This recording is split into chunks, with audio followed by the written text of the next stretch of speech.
Good evening, ladies and gentlemen. It's a very special night when we receive Dr. Gregg Shoultz here. Dr. Gregg Shoultz, the eminent educator, the leader of Northwest Junior High School, and in the meantime, one of the most visionary leaders of our school. So, Greg, I know a lot about you, and I have been always impressed since my service in the district. But I would like you to tell our audience a little bit about you. And how did you come up to be the star of our district? Well, thank you, Hani. I don't know if I deserve all that, but I do appreciate the sentiments there. Yeah, I came through education fairly honestly. My father was an educator, and I vowed I would never go into education. But I soon found myself going to college with a philosophy degree, wondering what I was going to do next and having to choose between law and education. And at the very last minute, I withdrew from the University of Iowa law school and ran over to the College of Education, and they accepted me. And you didn't want to be rich or something?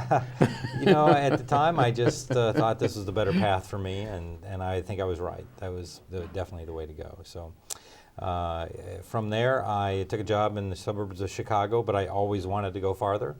I was married to another wonderful educator, my wife Amy, and we took off overseas because we really wanted to teach our way around the world, and we got to go over the Pacific Rim for a few years, and then we got to live in Europe for 4 years, and at that time the children came along, and we thought it was time to come back and finish our advanced degrees. How many children do you have? Oh, 2 children. And their names? Natalie and Sophie, Okay. and one's in my school at Northwest Junior High, and the other one's at West High right now. Getting ready to graduate? Well, not quite yet. She's got a couple more years to go. Is she going to consider law or education? Well, the verdict is out on that. We're hoping that she'll forge her own path, but education certainly would be a good one. And I know that your dad was one of our legislators. That's at true. least he played a lot of a main role in politics too. He did. When I was a sophomore in high school, he decided he was going to run, and he was elected to the legislature and then served for 20 years to the Iowa House. That's a long time. It was a long time, and now he's retired and living half the year in Florida, so it's a good deal for him. Dr. Shoultz, of course, I have to maybe interject here and say something about Amy Shoultz, because she worked with us at the Alternative Education, and she is one of the faculty in at the University of Iowa. But she would bring her kids to work with kids who are trying to make it against all odds. And you can see her using her expertise at the university level to serve the kids that are really suffering. And Sure. For that, I have actually to thank her. I hope she's going to be watching that. I'm sure she will. I know a big important part of her program at the University of Iowa is to make sure that pre-service teachers get a chance to work with all kinds of students.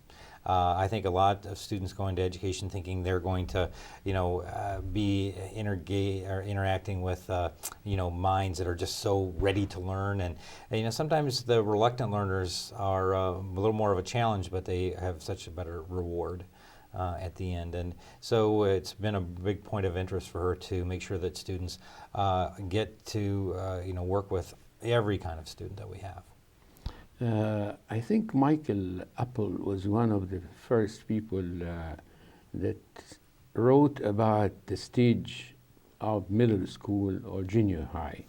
And in his writing, he said that this is a very decisive phase in the life of a student. Sure. It is not because of the biological changes that happens to the body and to the mind only, but also because of the fact that how to make the kids motivated and how to get them into the study that goes beyond the normal desire to play and run and do Sure. activities and all that. And at Northwest Junior High, you are very well known of having what we call comprehensive curriculum. And I would like you to tell our audience, sir, simply what's a comprehensive curriculum and what's a core curriculum? I mean, Sure. those are difficult words, sometimes jargon to understand. Well, we are a junior high, so we mimic more, we look a little bit more than like high school than we do in elementary school.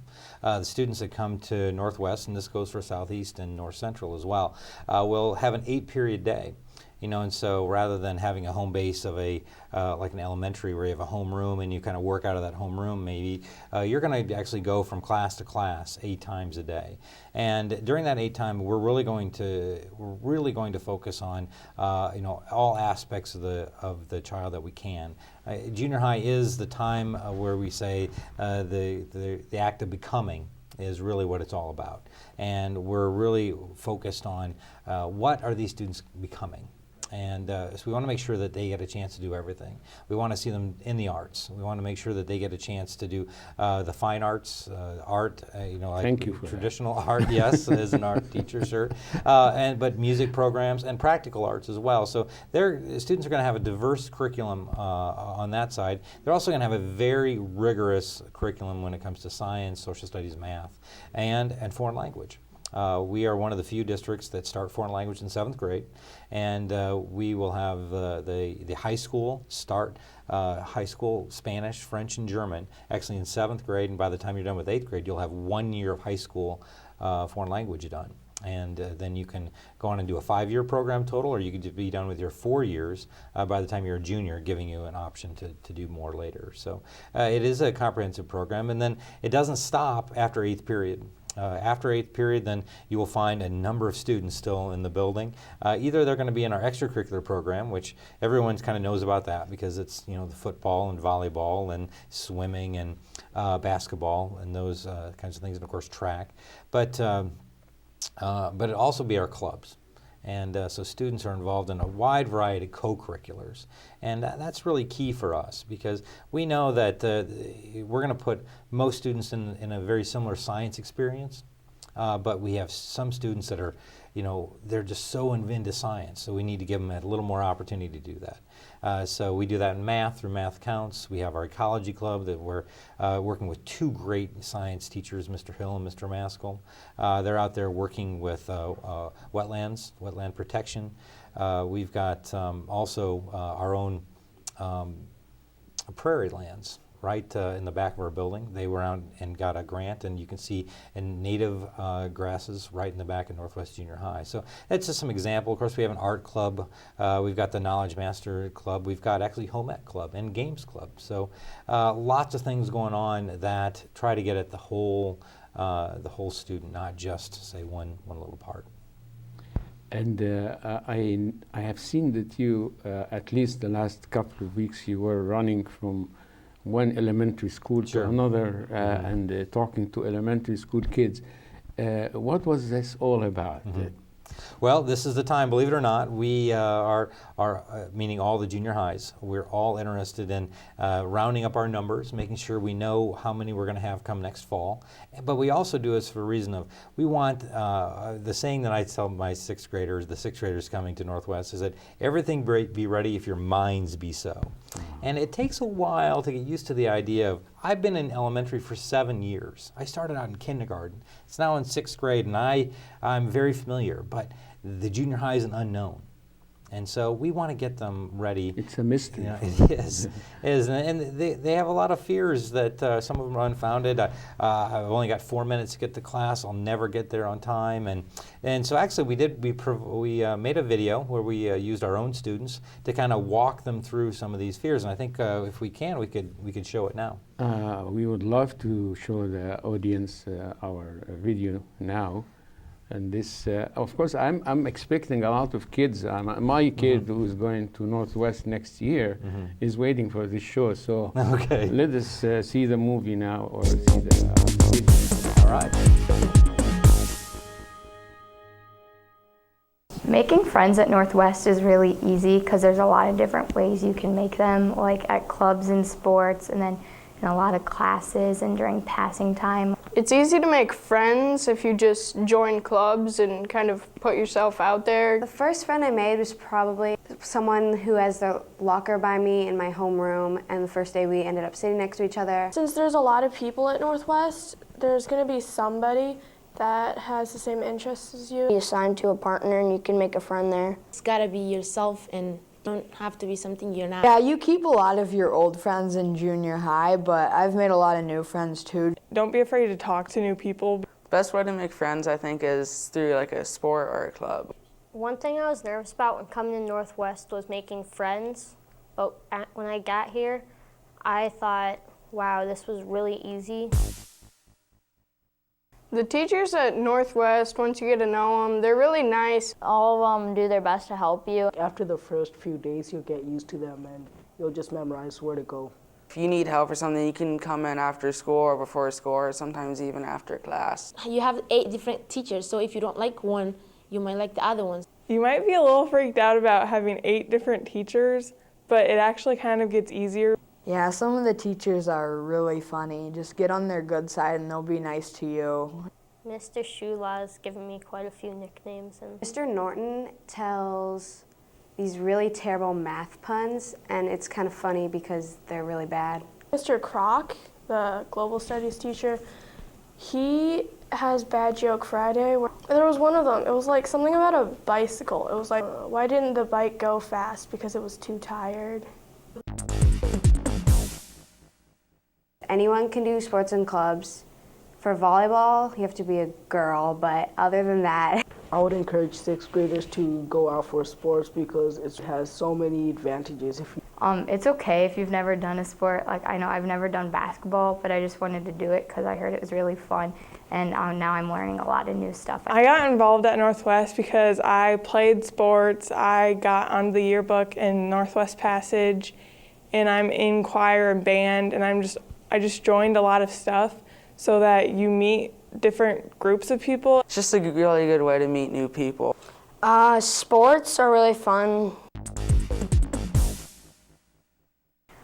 Staying organized is something you definitely want to do because if you're organized, then it makes classes way easier.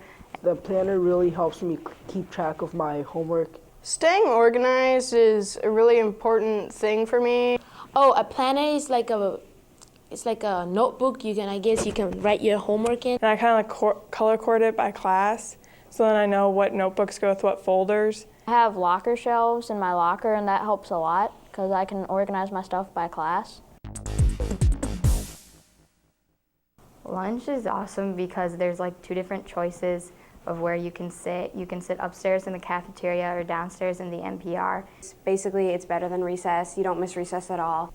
You have more choices in junior high than you do in elementary school. I bring my lunch from home. Kind of scary on the first day because you're like, oh my gosh, where do I sit? I don't know where my friends are, but you just kind of look around for them. You have more time than you do in elementary. You see all your friends.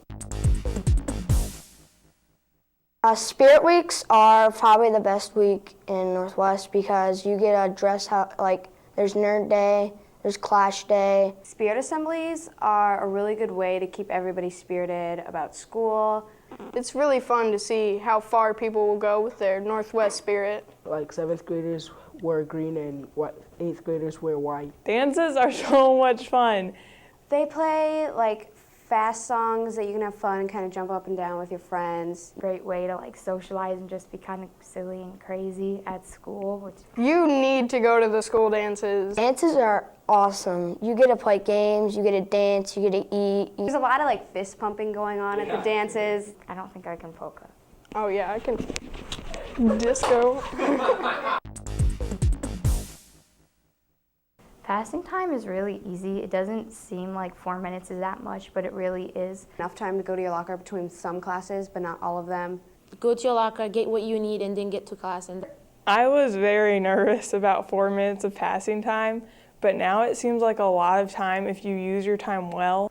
Once you get to know the school, it's really not that hard to get to your classes.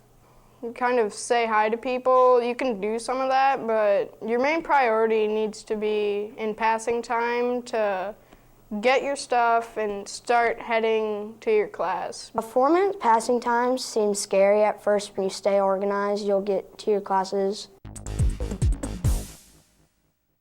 I do go to my locker between every class, but I have some friends I know that take 2 or 3 classes. Some even take their whole morning and afternoon. Your combination becomes pretty automatic after like a day or two. So if you kind of just make up a song, or you can make it your password to a website that you have. But the lockers are new. You do it so many times that it just becomes a piece of cake. So Well, lockers, there's 3 different for music. If you join music, PE, and your regular locker. No, I have never been locker checked, but if you do, just go to the office. And I have not seen anyone stuffed in a locker. I really don't think you need to worry about that. Most of the homework we have is math, and we get some class time, but Go home. I think you should just do your homework right away, so then later you have time to do the things you like. for me, it's about like 40 to 50 minutes of homework a night, and that's not really much. I usually did it right when I got home, so I didn't have to worry about it that night. I usually have about 1 to 2 classes of homework each night, which I do homework at lunch sometimes. If you manage your time well, you can get it done in like under an hour usually. Kids don't need to be nervous about coming to Northwest. It's a lot easier than it seems.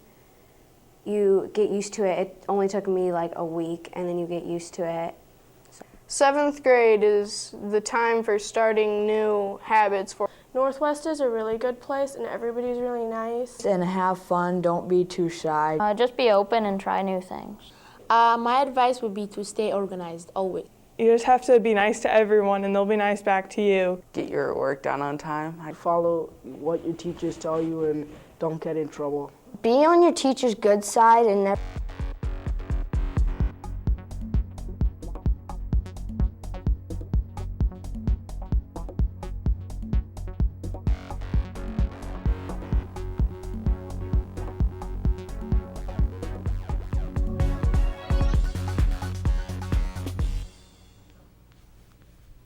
That was exceptional. A lot of interesting things are going on there. But I have 2 observations. The first one is a lot of what I just heard sounds like a middle school rather than the typical junior high. I know some of our audience are very aware of the difference between middle school and junior high. Dr. Shoultz, I was part of the movement maybe, let's say, 15 years ago, maybe more than that, in this district to change the junior high into middle schools. Right. And we had, of course, pros and cons, you know, but among them was the fact that 6th graders may belong more to the upper stage than the elementary stage. And there were a lot of comments about 6th graders and kindergarten in the same building, in the same gym. So can you, I know that you taught at middle school before. I did, yeah. And middle school has a lot of advantage, and I see that you are implementing them now. In part, you know, we tried to take what people liked about the junior high. They liked having the opportunity to take that many classes plus a foreign language, to be able to shift things around. But also, we liked different aspects of the middle school as well. One of the things was the sense of community you can get, and the ability for teachers to work together with a common group of students. And so that's one of the things when we were able to. Is that what, I'm sorry to interrupt you, but is that what you call team teaching? Correct. In part, we call them teams because we have a team of core teachers, and they have a common group of approximately 150 students. And so the reading teacher, literacy teacher, the language arts teacher, the science teacher, and the social studies teacher, and usually a special education teacher in the 7th grade. So that's a team of 5. So you put 5 professionals in a room and you say, hey, you're in charge of these 150 students. Now we're going to do the scheduling like we did in the junior high, but you're only going to have those 150 students. So when there's a problem, you know that these folks down the hall are going to have that same student later that day. And you'll have a common planning time. So you'll be able to get together, and it works really well. When there's issues, a parent may call up and say, "Gosh, my student, my son or daughter just doesn't seem to be getting it in some way. And is there a way I can come in?" Well, now we have a common time where the parent can come in and meet with all those teachers right at one time. So that was one way we tried to, make that middle school feel and still have the junior high, the things that people wanted in a junior high. Thank you. Now the second point that I noticed by watching kids here doing this wonderful performance is the fact that a lot of kids, very diverse population. Right. Excuse me, but Northwest Junior High used to be so homogeneous, upper middle class, white, predominantly white population. And now I see it's like the United Nations. Well, I suppose it is a little bit more, and we do reflect our own community, but, when I started at Northwest, that was 9 years ago. This is my 9th year as the principal. So it's been quite a while. I think the rates of minority students or non-white students was about 16 or 17%. Now we're about 35%, and we really are truly international. We have students from the Middle East, from the Sudan, from Egypt, and of course we have many from China, from Japan, and many from all parts of the United States too. So you can speak Swahili, and we'll find someone to speak Swahili with you in our school. You can speak French and you can speak Arabic, and we'll have somebody there that can keep up with you. They probably can teach some of us. some of them definitely know more than I do. Yeah. Dr. Shoultz, a question that comes to my mind now about the activities of the Vikings Trust Fund. Oh, okay. All right. Well, I'll just mention that, and when I do that, I'll mention Michelle Sadler. Right. She's a counselor and has been at Northwest nearly a decade as well. And she is responsible for our video that we had today, and I don't want to lose the sight of the fact that she did an excellent job. But one of the other things she does is helps out with our Viking Trust. And the Viking Trust Fund is money that we raise in order to make sure that all students can come to school ready to learn. And what we want to do is make sure that no student is, struggling to learn because they don't have a notebook, because they don't have a backpack, because they don't have pens and paper. We make sure that every student has that ready to go. So the Viking Trust has been integral in that. And it's also, we've branched out a little bit to help us augment some of the tutoring that we do after school.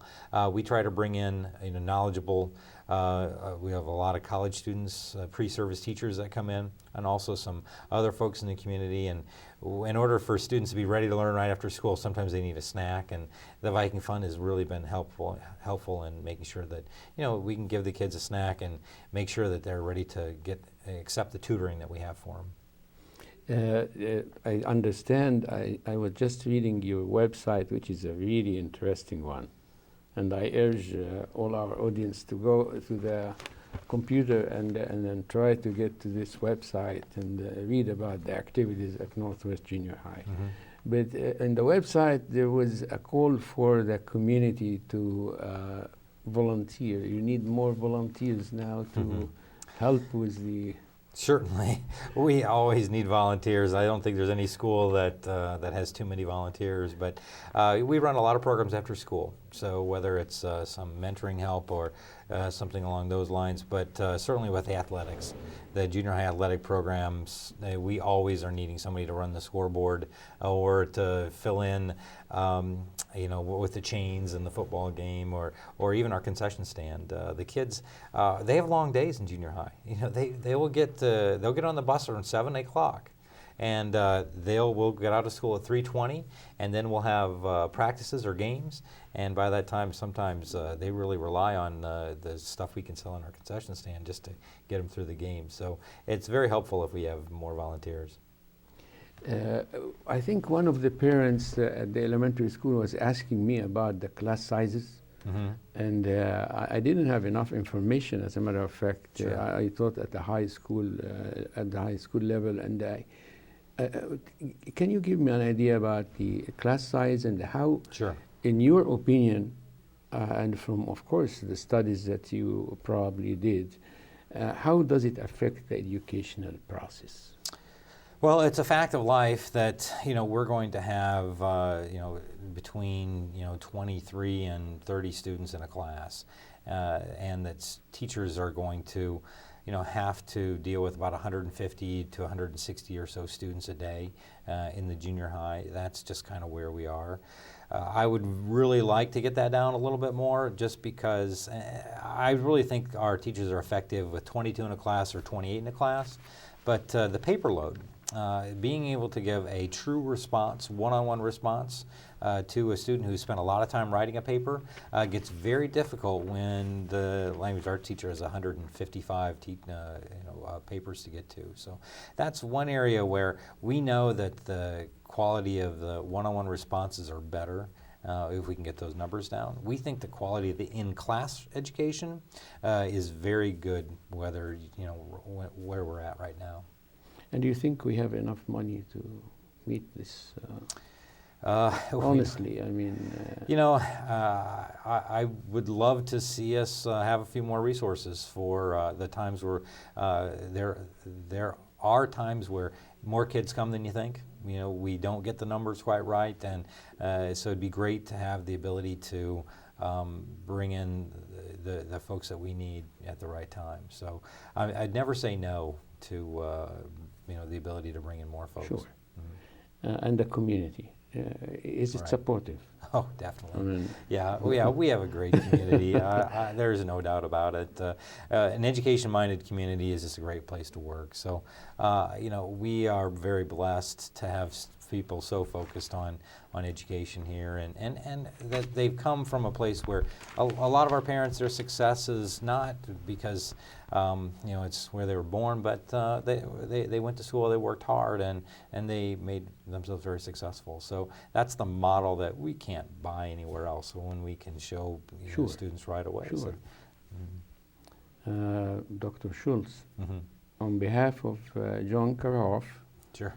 And Mike Peterson, on behalf of the camera people that you see standing there, and on behalf of the audience that are going to be listening to you tonight, I thank you very much.